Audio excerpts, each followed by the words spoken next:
ঈদ মানে অবধারিত শাকিব খান, নিয়মের ব্যত্যয় হচ্ছে না এবারও। এরই মধ্যে আভাস এলো নতুন কিছুর। প্রকাশিত হয়েছে টিজার, যা দেখে রীতিমতো প্রশংসায় ভাসাচ্ছেন নেটিজেনরা। তাণ্ডব চলবে এটা নিশ্চিত। এ তো গেল কেবল একটি সিনেমার কথা, আরও 9টি সিনেমা রয়েছে মুক্তির তালিকায়। নীলচক্র, টগর, পিনিক, এশা মার্ডার কর্মফল ও উৎসব উল্লেখযোগ্য। লাভ কেস না?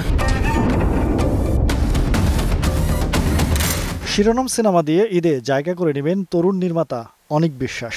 ছবিটির পোস্টার প্রকাশের পরপরেই আলোচনায় আসেন চিত্রনায়ক নীরব। ঈদে যতগুলো ছবি আছে সেই ছবিগুলোর সাথে একসাথে মানে ফাইট করার মতো একটা ছবি, তো প্রত্যাশা তো অনেক ভালো।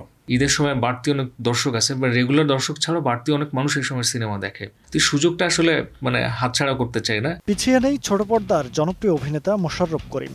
মির্জা ও ইনসাফ নিয়ে ঈদে প্রেক্ষাগৃহে আসবেন দর্শক মাতাতে।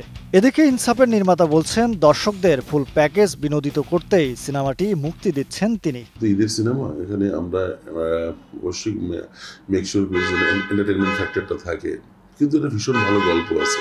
আমি তো অবশ্যই আশাবাদী, এবং আমি মনে করি যে ইনসাফ দর্শকের জন্য একটা দারুণ সিনেমা দেখার অভিজ্ঞতা হয়ে থাকবে। ঈদে পর্দায় থাকবেন জয়া আহসান, মন্দিরা চক্রবর্তী, তাসনিয়া ফারিন, পূজা চেরি, শবনম বুবলি, আজমেরি হক বাঁধনের মতো উল্লেখযোগ্য অভিনয় শিল্পীরা। তাই সিনেপ্রেমীদের জন্য ঈদ আসবে মহা আনন্দ নিয়ে।